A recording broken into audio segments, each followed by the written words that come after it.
maybe I wasn't connected and it's still showing on the board and I can't see where to remove it. So yeah, I would just treat me like a first-time user.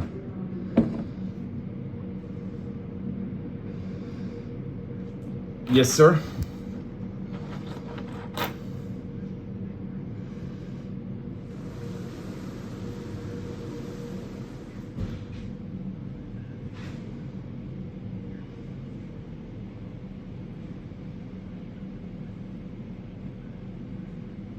Yes, sir.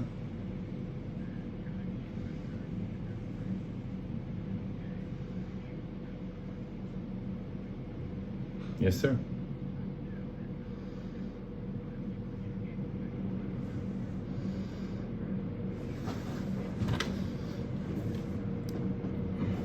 Okay.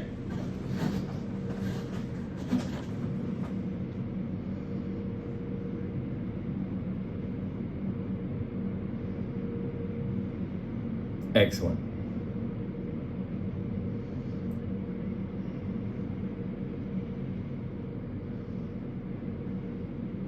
Okay.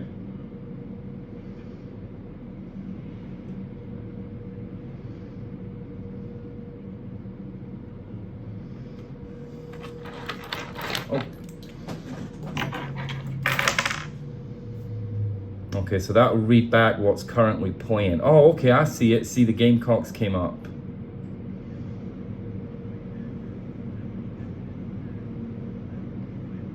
I've got you.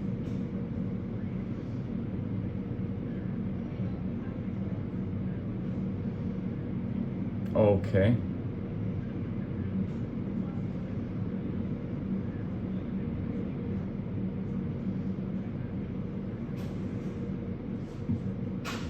That makes sense. So you always got to click on it. Is it left or right click?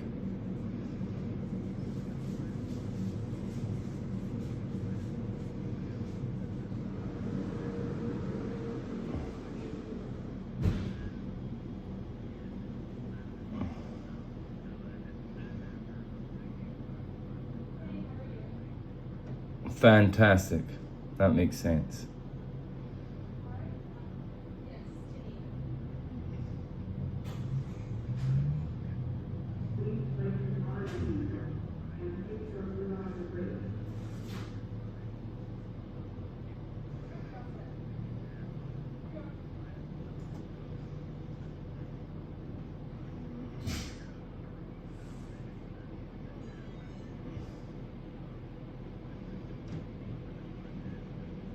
Okay.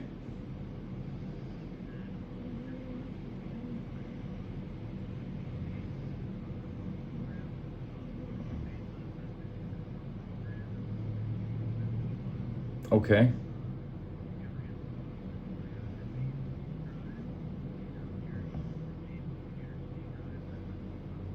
Now, if I wanted to just rename message files to maybe road sign files, could I do that?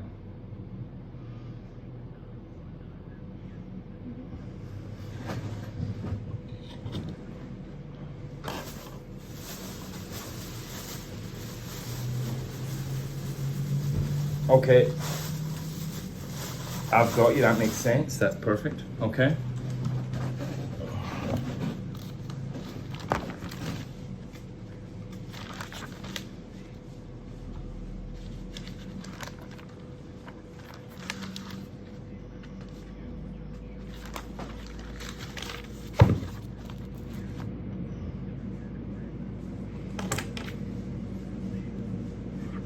So, but you'll always find your Creator Plus 2 messages in this message files folder.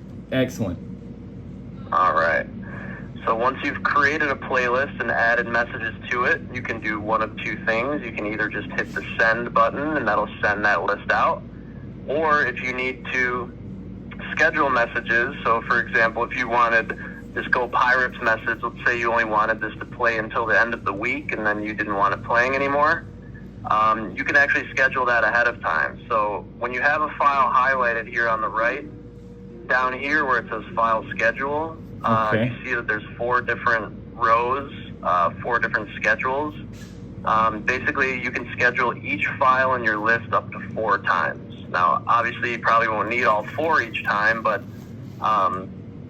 you do have the ability to schedule a message up to 4 different ways. So, for our example, if this Go Pirates message is one that we wanted to play until the end of the week, we could simply highlight the message here and then come down to this first row, this top row, and where we see it says date, and then we have time, and then we have different days of the week. Okay. So for my particular example, if we only wanted this to play until, let's say, Friday, I could just select the date box, which now opens that up for me so I can click it.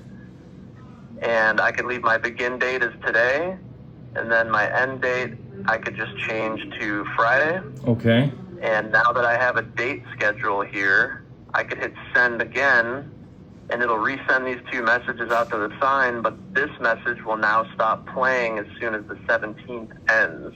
That's excellent. Yeah, that'll be good for like when we keep Go Pirates up, but that'll be good for when they play certain teams, like, the Gamecocks one.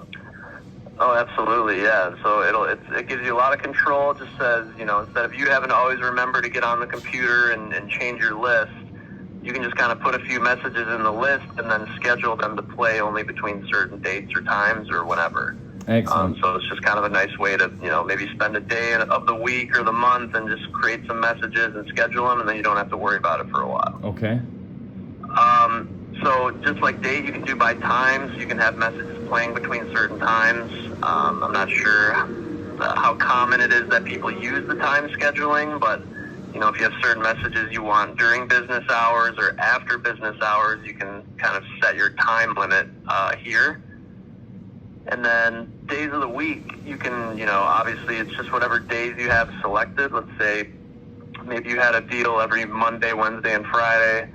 I don't know if you do, but let's just pretend you do, and you wanted it just to play only on Mondays, Wednesdays, and Fridays. You could just uncheck the other days and then hit send. Okay. And basically, this message will repeat every week only on these days of the week. Got you. Okay. So the reason why there's more than one schedule is, let's say that same example, this Go Pirates, let's say this is, maybe it's a game coming up on Friday, and the game's at 7 p.m., and you want it to just stop playing when the game starts, right? So we'll do my same example. We'll just end it on the 17th. And what a lot of people will do is they'll try to put their time here on the same row. So if I wanted it to end at 7 on that day, let's just do, what's that, 1900? This is 24-hour time, by the way, so just keep that in mind. Okay. So if I set all this like this, basically I have my date range and then my time range to end at 7. If I hit send, it'll definitely end at 7 on that day that I want it to, but since these are both on the same row, it'll also end at 7 today and tomorrow, which is not what I want. I want it to play all day today, all day tomorrow, and then end at 7 p.m. on the last day only, right? Okay. So if I wanted to do that, that's when I would create a second schedule and just make it the last day only. So just the 17th and ending on the 17th. And then I would put that time restriction down here on this row. So now what this schedule is doing is it's basically telling this message to play all day the 15th, all day the 16th. And then on the 17th, it jumps down to the second line because I have that set here. And then it'll only play until 7 p.m. on this day only. Okay, I've got you. Does that make sense? Yes, sir. Perfect. So that's kind of why that's just one example, but there are other ones where maybe it's like the first week of each month you have a sale or something, then people can schedule up to 4 months out. So there's different reasons why you would need to schedule a file more than one way, but that's just one of the more common examples I can give. Okay. All right. And that's the manage screen. So you're basically just adding files to create a list of different messages you want on the sign, and then scheduling them if you need to schedule them, and then sending them out. So it's a pretty simple process to manage your actual content. How many messages can I have playing, on one cycle? I mean, I've never seen anybody hit the limit. Probably like hundreds and hundreds and hundreds you could probably do. Okay. But obviously it's not very effective to have much more than maybe like 5 or 6, because then people are only going to see, 1 or 2 of them anyway. So, Okay. I mean, technically you could put as many as you want up there, but it's just how effective will you be using the sign if you have, 100 messages, people are only going to see 2 or 3 of them when they pass anyway, right? Yes, sir. Got you. All right, so we're going to open up Creator Plus 2. This is kind of the bulk of the training. It's just a lot to explain, but it's not terribly difficult.